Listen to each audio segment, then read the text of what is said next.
Jew claw. And what we're finding out from Jew claw lately in MMA is that people are getting there. They're not finishing, and the omoplatas are rare. The finish is rare. But people are getting there, and we're learning that it's a very good, at least you can control a guy here for a while. We're learning that. Paul Daley, he ended up in Jew claw in his last fight. He was controlling him. Even the guy was, what was that? Yep. And he, so the sweat factor in this position isn't as crucial as one thought, especially with the gloves. And if you have good control, the guy who fought was in the last UFC. The guy who fought George Rivera from Matt Serra School, Cristo or something. Remember Cristo? Was that his name? The guy who fought George Rivera? I think spell it. Okay, well that guy. That guy had George Rivera in Jew claw. He had him in Jew claw, controlled him, and ended up getting a sweep. It looked like he was going for a toe hold, but I think he was just going for having him roll here and then swept him right in the side control. Right? So, is that common? What you just did? That's what we're going to do right now. Yes. It's mastering the Jew claw position, getting there and having game, whether it's sitting up for an omoplata or swinging back in the perpendicular Jew claw and like a ninja grabbing that paisley, anticipating his escapes, using it against him, ending up with a sweep, with a pass.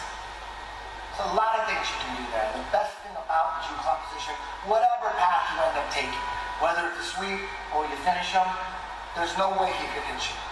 It's a great position to be in. Doesn't take a rocket scientist to know that from Jew claw you can be hit. It's a great position to be in. But it takes a long time to master. A lot of people think hitting omoplatas is low percentage. Not if you're good at that. Not if you're a master of Jew claw. For me, that's my spot. I'm there all the goddamn time. For me, when people say omoplatas are low percentage, I'm like, you just haven't practiced them enough. That's all it is. It's low percentage if you're just never there and you're never working on it. Yeah, it's low percentage. And it is an unorthodox position. It's very dangerous and it's very easy to get to in MMA. Very easy. You need that hand on the mat. Getting that hand trapped to the mat where there's no punches when a guy can just do this, man, that's hard to do. It becomes tricky and a lot more complex getting into the Jew claw. But in MMA, when guys are swinging, they're putting their hands on the mat for you. You clear the net, it's easy. People are ending up in Jew claw, they don't even know how they got there.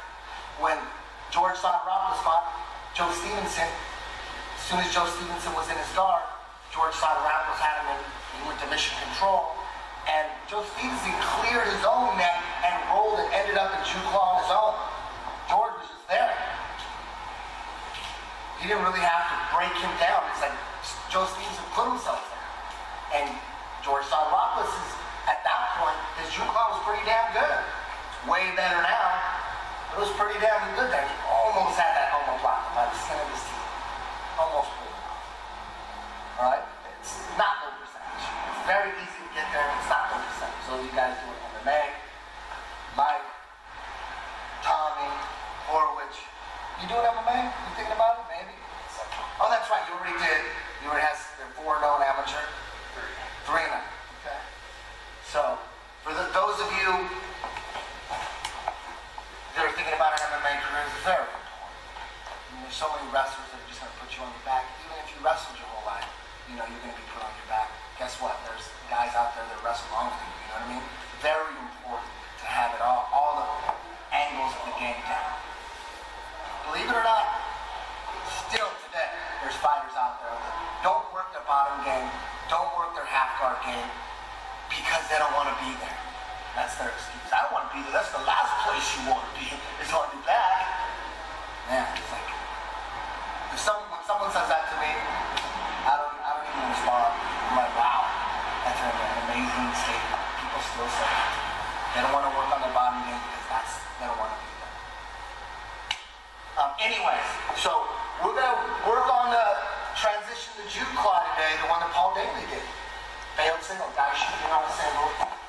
He's nice and tight. We're stuck to very common position.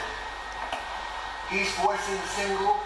If you have confidence in your guard, if you have confidence in your juke long, you did your homework and your reps and drills, and you put in the time, you can take this position here. The first time I've seen this, John was doing this like in 1996. This is one of his go-tos. You're gonna roll nice and tight, you end up here. What kind of game do you have for that? Is it low percentage for you to sit up here and close it off here? Or is it high percentage? Make it so that it's high percentage. Alright? So from here, we're going to work the counter to the counter of juke claw. So one of the best counters is the duck under. And the duck under is when he's going to get his inside leg out of the way, shoot his outside knee under my hip, and then throw me behind him. He throws me, and I remain clinched like I should be in juke claw. If I remain clinched, during that throw, he's going to throw me across the room and get on top. You have to anticipate all his escapes. He can roll forward. There's a move for that. You have to anticipate that, turn that into a sweep, the DA. And you have to anticipate this throw as well. Ross has got a different variation on this. Yours is kind of a duck under, but it's a little different. Goes backwards. Goes backwards, yes. You have to anticipate, there's about 3, 4, 5 different things he can do. So as soon as he does the duck under, I have to go lift and spin toward the legs. So we end up in twister side control. If I spin towards his head, which is going to be what you want to do, like, you're going to end up in a scramble. You might be able to control, maybe. Very risky. It's way better to change your habits, change your instincts, and spin the other way. If you see a triangle right there in front of your face, then you can spin towards his head and go for that triangle. Still risky. He does a duck under, and I'm here, I see that right there for a flash, and I go for it. So we're going to do both. We're going to do we're going to get the juke claw from a single. You do work both sides as well. See there? Head's on the inside. We're going to roll nice and tight. We're here. He does the duck under. Go limb spin towards the legs. If I stay tense, he's going to throw me across the room. As soon as you relax, you're 10 times tight. Okay? And then after you do this a couple times, you're just going to roll right into it. It's going to roll right into the juke claw. Boom, one big movement. He's not going to delay. He's going to go right into the duck under here. I'm here.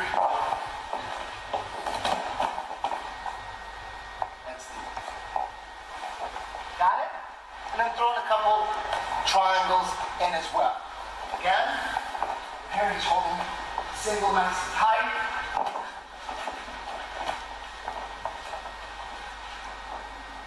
I was on the bottom, or he was about to take me down. Now I'm at side